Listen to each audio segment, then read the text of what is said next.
something I was struggling with in my corporate job was I want to be in charge of my own thing. But what was that thing? I don't know. My mom said to me, Leah, I don't want you to think about the type of business you want to open. I want you to think about what skills do you want to do every day. She said, do you want to work at a desk all day behind a computer? Do you want to interface with people? Do you want to design stuff? Do you want to be on your feet all the time? What does that look like for you? So I started to kind of like literally write down like, okay, I literally wrote, I want to be in charge of something. That's literally what I said.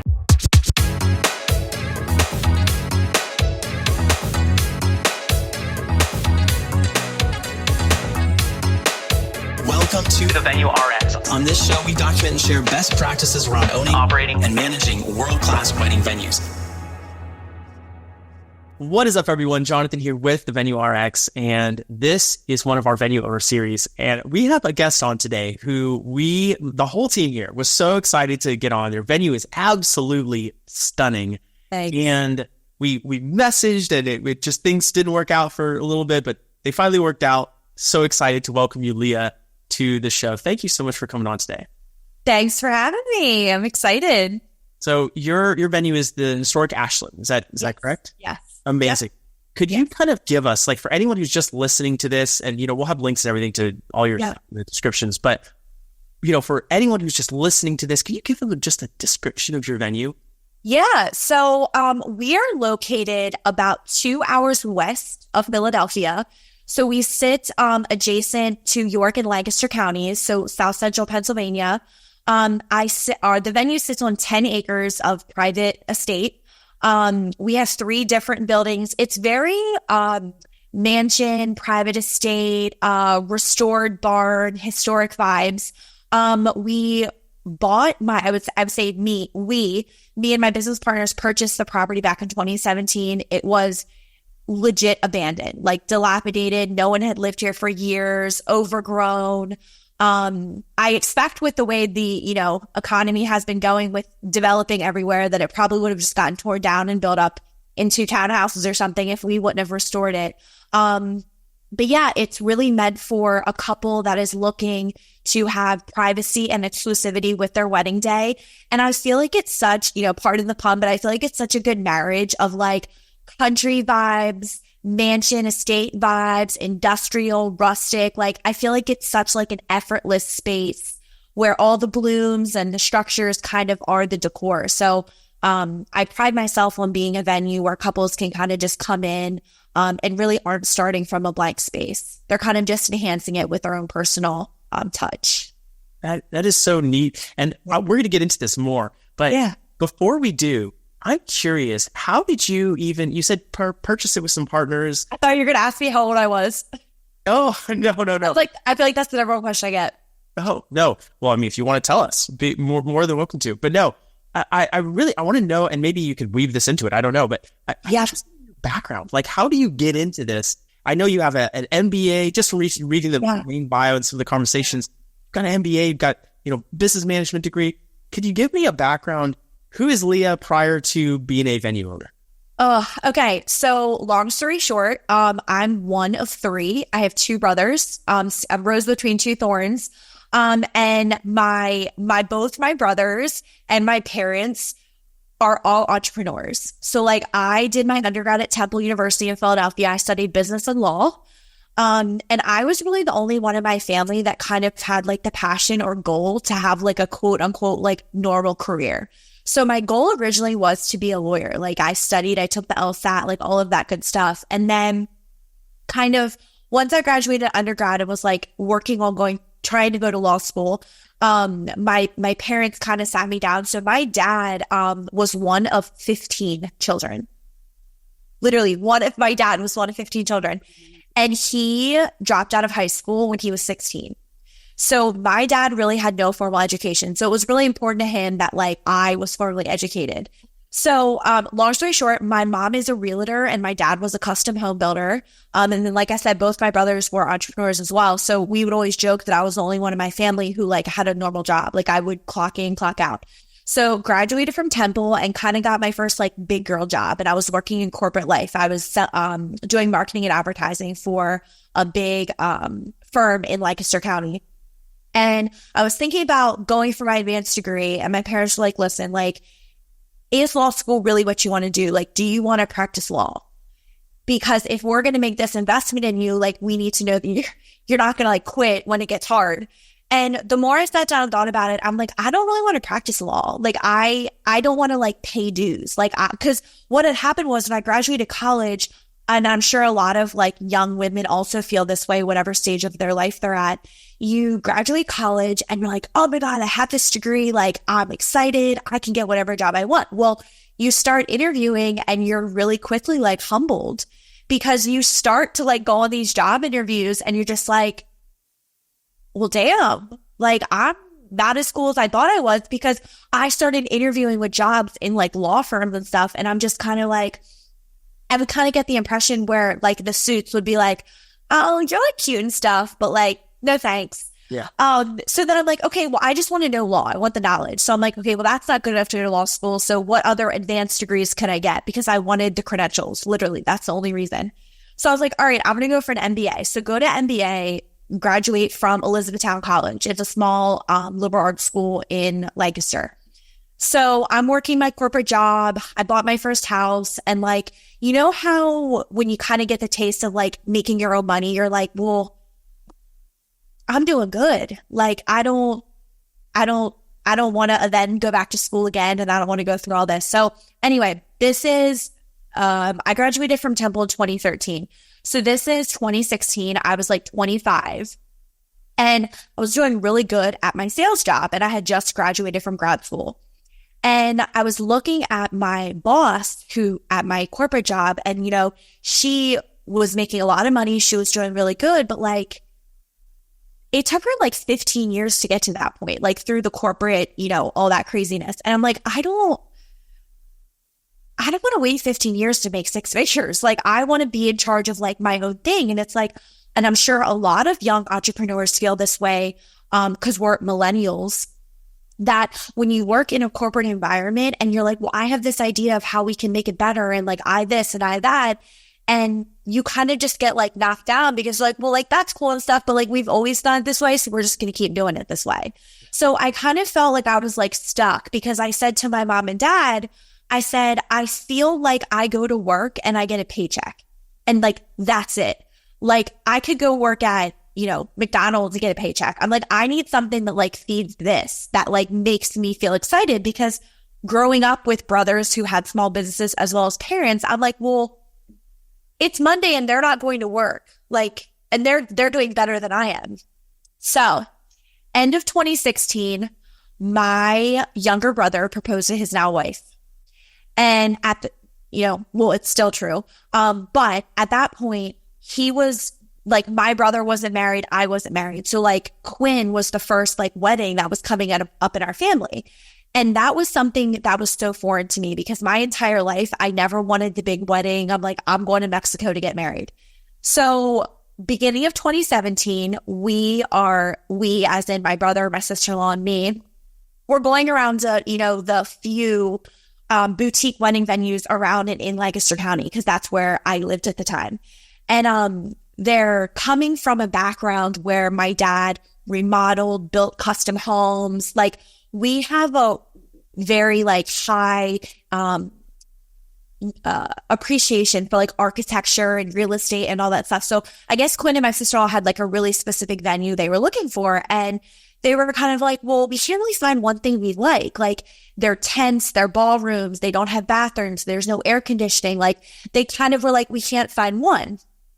So at the time, my parents still lived in our childhood home, which was, you know, we called it the compound, like a, you know, beautiful private estate. And I said to my brother, well, why don't you just get married to mom and dad's? Well, I'm sure a lot of people know this. It's really hard to plan a wedding at somebody's house, just like from a facility perspective, like restrooms, parking, all that stuff. Something my mom told me, because something I was struggling with in my corporate job was I want to be in charge of my own thing. But what was that thing? I don't know, because I felt like I didn't really have any, like, this sounds like so bad to say about myself now, but like, I'm sure a lot of other people feel this way. Like, I felt like I didn't really have any like markable skills. Like, is somebody who can manage and lead a skill? Absolutely. But at the time, when you're thinking about starting a small business, you don't think of that as like, marketable and something to take to the market. So anyway, my mom said to me, Leah, I don't want you to think about the type of business you want to open. I want you to think about what skills do you want to do every day. She said, do you want to work at a desk all day behind a computer? Do you want to interface with people? Do you want to design stuff? Do you want to be on your feet all the time? Do you want to work outside? Do you want to have a product that you sell? Like, do you want to be on the road? Do you want to travel? Like, what does that look like for you? So I started to kind of like literally write down like, okay, I literally wrote, I want to be in charge of something. That's literally what I said. So anyway, a couple weeks later, my parents called me and they're like, hey, can you come down for dinner? We want to talk to you about something. And I'm like, all right. So now most kids would probably be like, oh my God, what did I do? But like, not my parents. They're awesome. So I go down and my parents are like, listen, we just paid for you to get educated and we need a return on our investment. So we want to give you the privilege of having your own business. We're going to open a wedding venue and you're going to run it. And I said, okay, that sounds really awesome. But like, I literally know nothing. Like, I hate weddings. I don't know anything about them. Like, what do I even do? And my dad's like, well, here's the thing. You will manage the LLC. You will open the business. You will do the creative, the logo, the brand, literally everything. And your mom and I will take care of the property, remodeling it. You'll just give us the vision because you're our target customer. Yeah. And we have the expertise of remodeling, construction, all of that good stuff. So I'm like, okay. So my dad was like, I want to find an old historic property to remodel. That way we can make it what we want, because there was a venue for sale around this time that we were looking at, but it was someone's home. So like it had like a $50,000 kitchen, like residential kitchen in it. And we're like, we don't like, that's literally not what our business model is going to be. So it was great because at the time when all of this was happening, I was finishing up my like final graduate assignment, which was to pick a real or fake business and create an entire business plan for it. So it was nice because I chose Ashland, and obviously like realistically some of the stuff changed, but for the most part, it was pretty on point. Like at some point I have to go back and try to find it. But anyway, so my mom is a realtor in Pennsylvania, and she was kind of just like scrolling the MLS for pieces of property for sale. And we came across this place. And just a little like Central PA knowledge. So the Susquehanna River runs between Lancaster and York counties. And if you're from Lancaster, you do not come over to York. It's just a thing. Like, it's just a rivalry. You just don't. So when my dad said it was in York, I was like, okay. So we go up, I pull in, and I'm calling my dad, and I'm like, I think I'm at the wrong place. And he's like, nope, you're here. And he's like waving to me. It was such a dump. Like, I have my dad was amazing at seeing a vision, and so is my mom. Like, they can look at this pen and like see this huge vision. I can't think that way. I'm very like 1 + 2 = 3. Like, I'm the numbers girl. So my dad was like, listen, it's going to be great. So my parents were amazing from day one. When they asked me to go into business with them, they involved me from going to settlement. Like, when we made the offer, permits, they gave me autonomy from the very beginning. And I remember saying to my dad, I said, well, like, what if this doesn't work out? Like, what if we do this and like nobody comes? And then I was like, well, Leah, here's the thing. If we build a product and we price it right, the people will come. It's literally that simple. So we settled the property in February 2017. I broke ground that April, and I opened actually May 12th, 10 days ago, was 6 years since my first wedding. Wow. Yeah.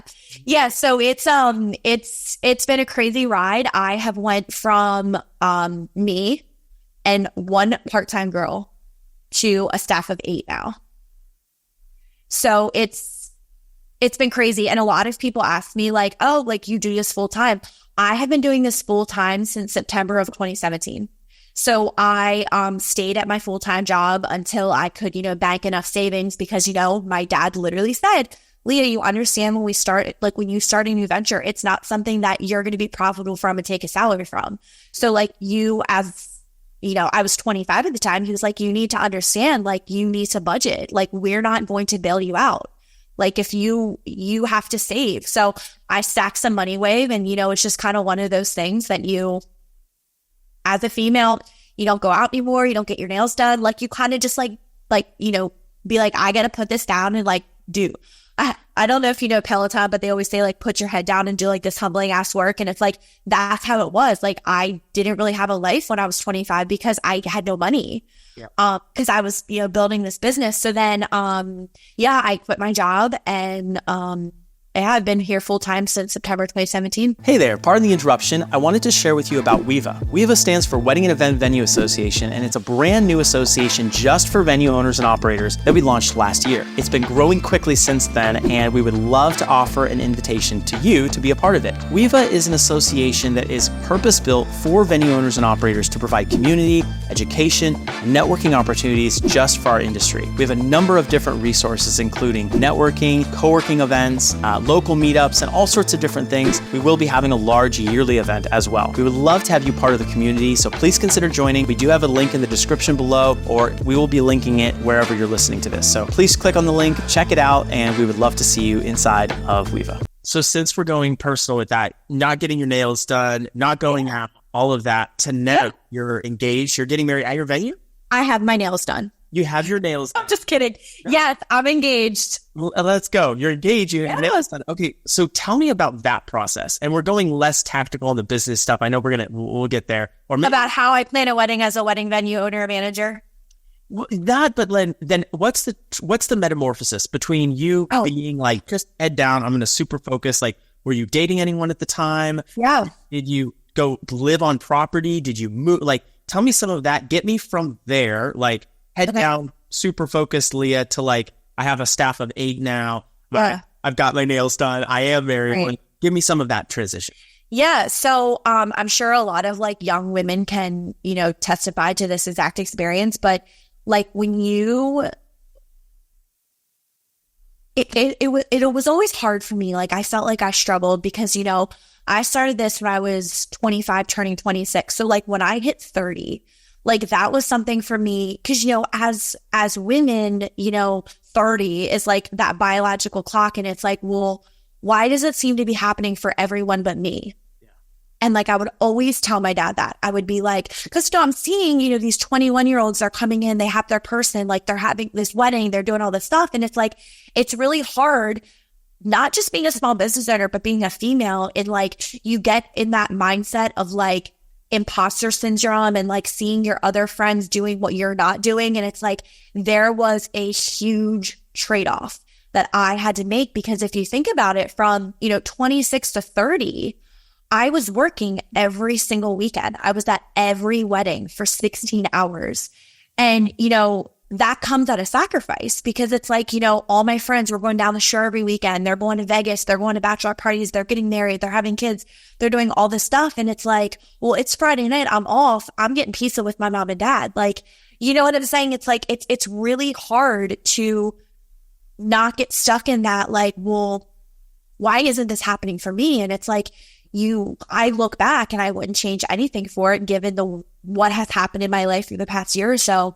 But I think the biggest thing was my dad always said to me, he was like, Leah, you have to keep in mind that like your person who you're going to be with, he's not worried about dating right now either. He's in the same boat as you. Like he's working on his career. Like he's whoever your partner is, he or she, whatever, it doesn't matter. It's just like, I really had to be a firm believer in like timing and believe that like, okay, I made the decision to not experience my later 20s the way everyone else did. And it's like, is it good or better? I don't know.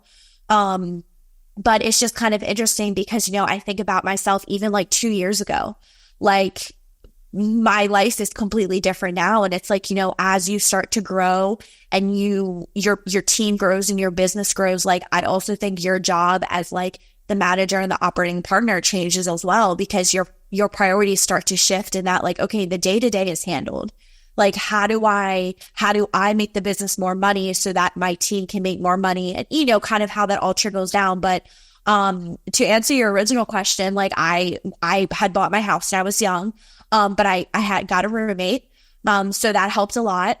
And it was just kind of like learning to be okay alone, I think, as well, was a huge thing for me as far as like the person I am now, because I think, I'm sure and a lot of people always hear this, like, you have to learn to be alone before you can learn to be with someone else. So I think kind of just like focusing on like what makes Leah happy that doesn't have anything to do with Ashland, because I think for so long, like Ashland and Leah were synonymous.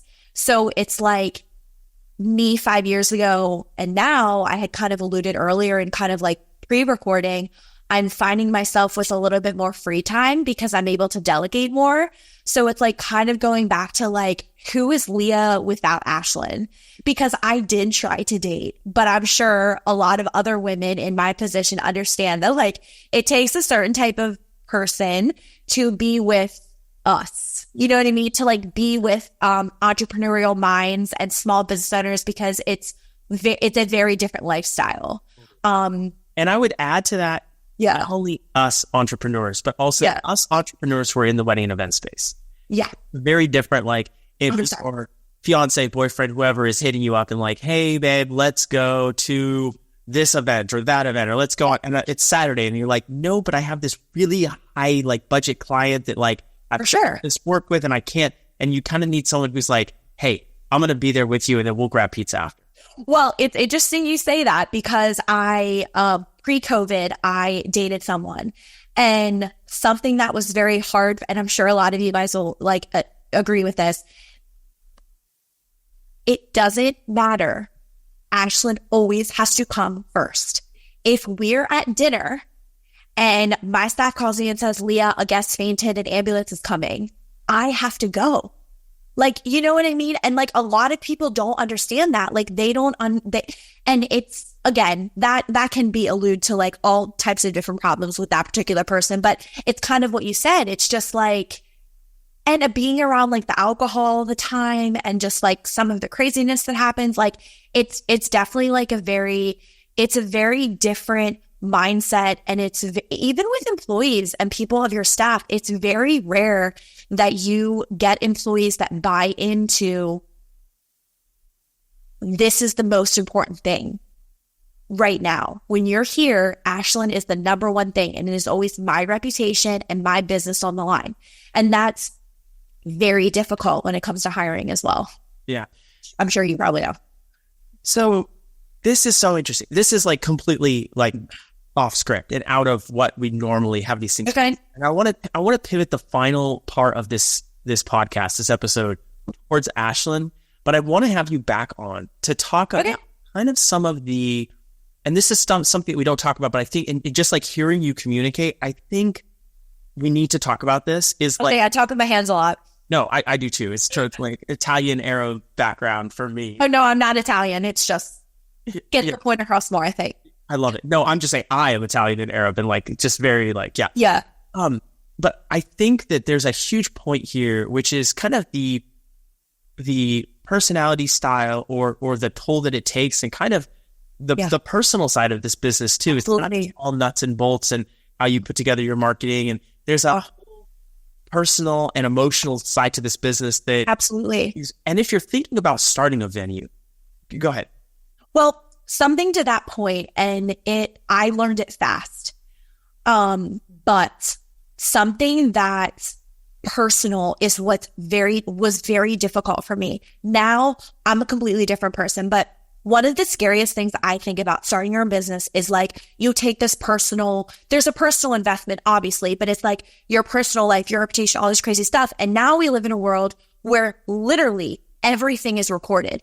Everything is put on the internet. So it's like you work your entire career and you believe in what you're doing. And it's just because somebody was having a bad day and didn't like the tablecloth color at your venue, they'll go to Google and give you a 1-star review. And it's like, no. Like this matters to me. Like, I mean, I've gotten bad reviews before. I'm sure everyone has. Like, I cry Like it personally bothers me. And so it's like, I think that's another thing about being a small business owner and thing that people don't think about is it's like, sure, we're not celebrities. It's not that deep. But at the same time, it is though, because like, this is how I pay my mortgage. Like, this is how I'm paying for my own wedding. It's like, so the stake in it, I would say, is even higher because, you know, it's frustrating when you attempt to compare apples to apples. Cause I know something for me. People will ride or die for Chick-fil-A, ride or die, but they will wait 45 minutes for one meal. But God forbid they have to wait 45 minutes for 200 custom meals at a venue. You're getting a bad review because the dinner took too long. You know what I'm saying? And it's like, no. Like, your bad review is way more harmful to my small business than it would be to like a huge so it's just, that's kind of what was always tough for me is like, you know, understanding that like, I don't know about other venues, but like for me, Historic Ashland is like a small boutique venue. Like, we're family run. Like, this is not a wedding factory. Like, I do all the tours for the most part. I have a sales girl, but I do most of the tours because I want my couples to know, like, if you DM Ashland on Instagram, like, that's me. I will respond. And I think a lot of people like how accessible like management is here because I think you have like a bigger stake in the overall success of the event. It also opens you up to like, you own the place, right? And it's like, no, I don't. What's the issue? But it's yeah, the personal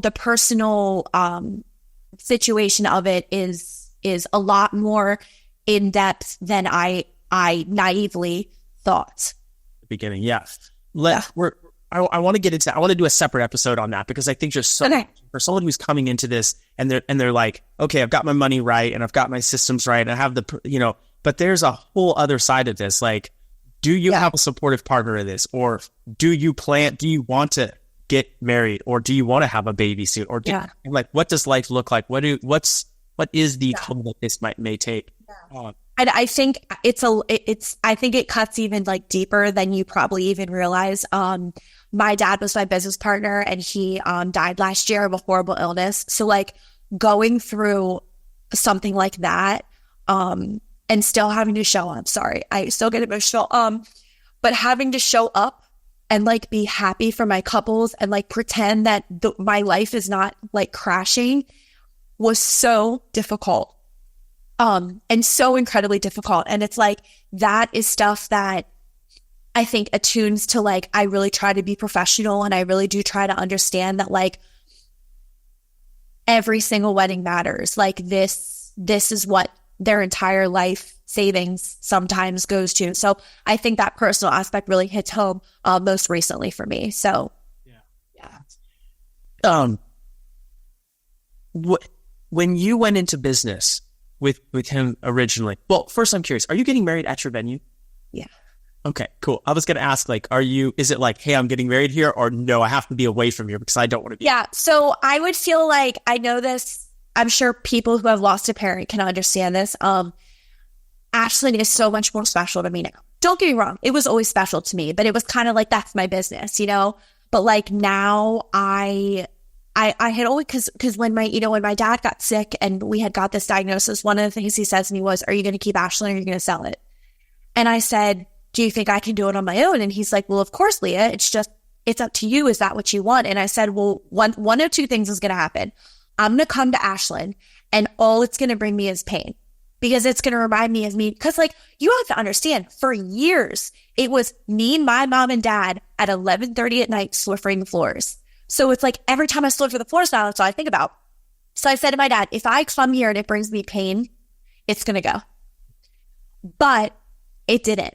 Like, I find myself coming here to like feel my dad and like feel the memories of the present. So it's like, I felt like my dad will be here on my wedding day. So it's like, it just means so much more to me now. And it just like makes all the hustle and craziness worth it because I know he's looking down and has my back. So everyone's always, if it rains on a wedding day and then it stops, they're always like, oh, did you make that happen? And I'm like, yep, I got to hook up upstairs now. So he stops the rain for wedding times. That's so cool.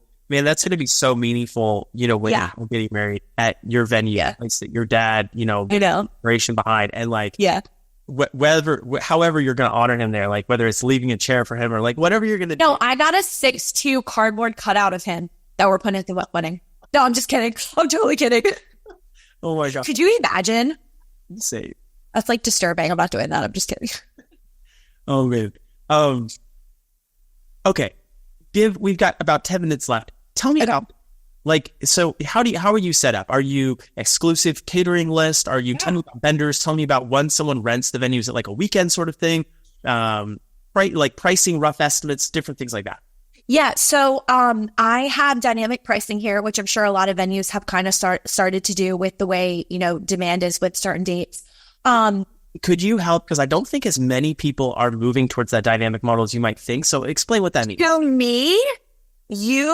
If you're not doing like dynamic pricing, you're leaving so much money on the table. Like it's just okay. So basically my interpretation of dynamic pricing is like, so for me, obviously off season is cheaper to get married.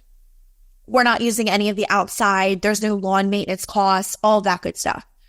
Now, the times of years for me that are the most popular are May, June, July, August, September, October, with September and October, even into November being the most popular.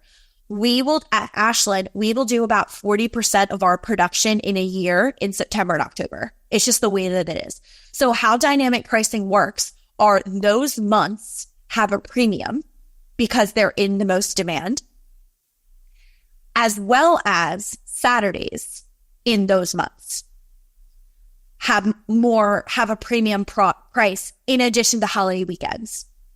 Holiday is kind of obvious, but for Saturdays, and then for me, it's like Saturday, Friday, Sunday, weekdays, because I do weekday pricing.